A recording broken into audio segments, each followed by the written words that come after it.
Hello, in this video I am going to explain the topic basics of colloidal solution technique.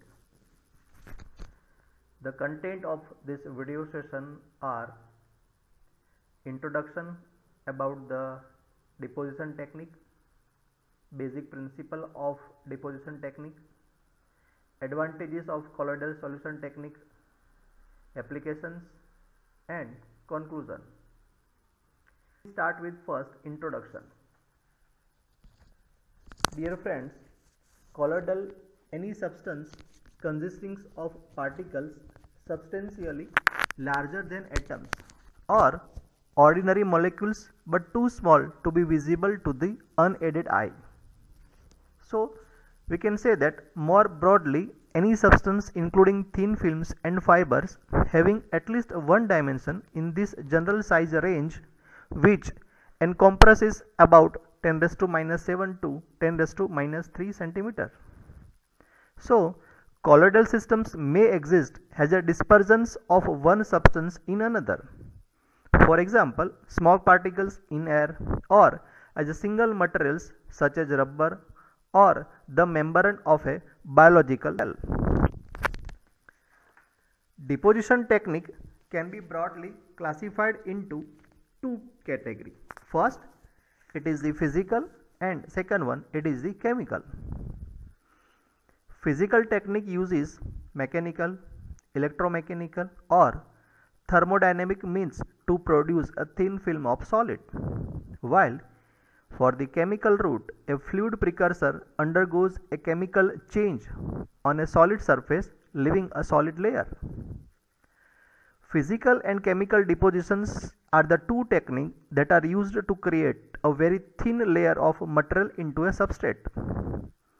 They are used greatly in the production of semiconductors, where the very thin layers of p-type and n-type materials would create the necessary junctions.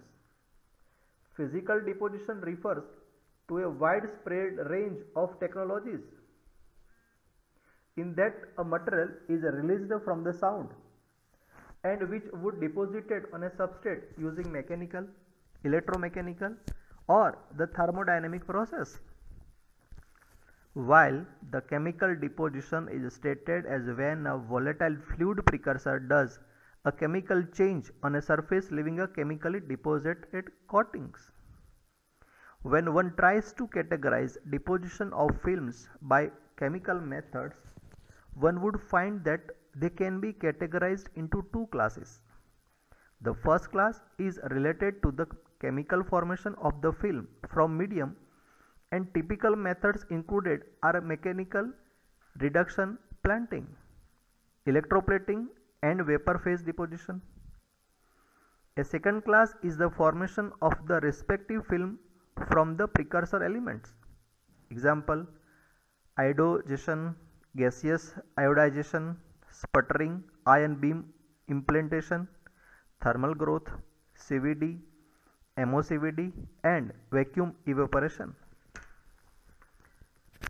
If we look at the basic principle and working style of the one important method of the chemical route, which is a chemical bath deposition, or we can say it's a chemical solution deposition. CBD is a method to deposit thin film and nanomaterials. First, it is described in 1869. It can be employed for large area batch processing or continuous deposition.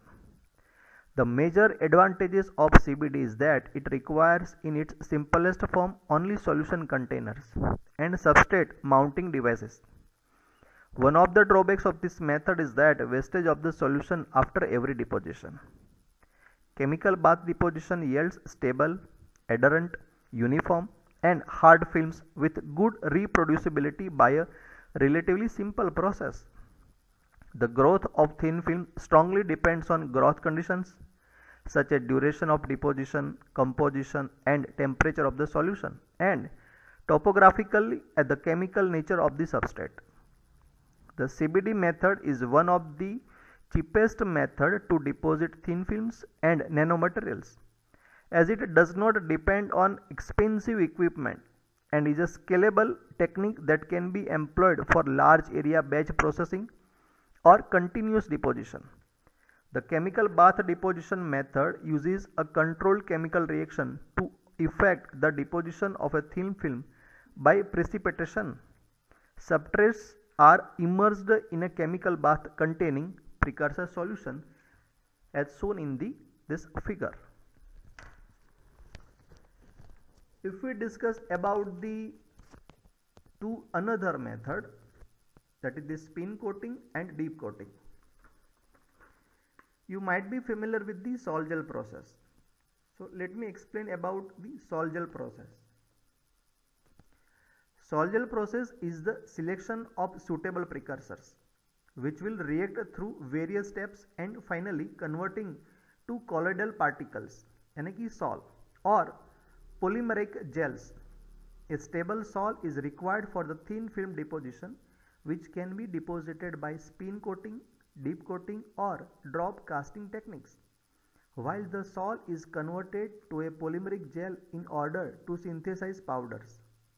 Metals, ions or other reactive elements surrounded by ligands are largely used as a precursor for the sol-gel reaction. The sol-gel product exhibits better homogeneity and purity. The sol-gel process can be conducted at low temperatures. The sol-gel process offers control over stoichiometry of multi-phase systems, particle size, shape and physiochemical properties. The procedure can be used for thin film fabrication. Sol-gel can be used for the synthesis of various inorganic and organic hybrid materials. Sol-gel process is easier to control the microstructure during sintering, or we can say it's a densification process. Second, one important method of a deposition of a thin films, that is the deep coating process. Guys, you know that deep coating process is liquid phase deposition method for the formation of thin films. The technologies of thin process is based on the dipping a substrate into a solution at a controlled rate. After the liquid component of the solution is dried, a solid thin film is remained on the substrate. Thus, the importance of the adhesion and cohesive forces between the dipped substrate and the solution is relevant in the process. There are several stages that occur during the deep coating process. First one, it is the immersion, next dwelling, withdrawal and drying. If we look at the advantages of the colloidal solution technique, the major advantages of CST method are homogeneity of the product and lower processing temperature compared to the temperature for solid state sintering. Also, morphological control over the deposited film can be gained through varying composition, viscosity, pH, concentrations of the solution, etc.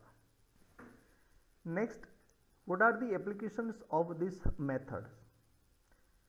Colloidal methods are used to break apart weakly bonded agglomerators, homogeneity, disperse nanoparticles and store the nano-sized inks without mass segregation. This technique is recently gained momentum for the fabrication of electrolyte materials for solid oxide fuel cells due to its cost effectiveness, high yield and simplicity of the process requirements. Last, the conclusion is that this is a very versatile method as it provides excellent stoichiometry control and coverage of large surface areas. Among the methods for the synthesis of nanomaterials, chemical methods are the most popular.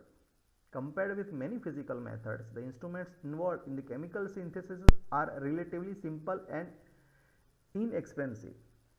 Colloidal methods are simple and well established wet chemistry precipitation processes. Under the controlled temperature and pressure, the solution of different ions are mixed together to form insoluble precipitation.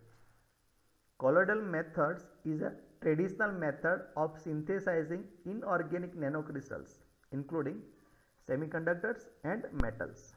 Thank you very much.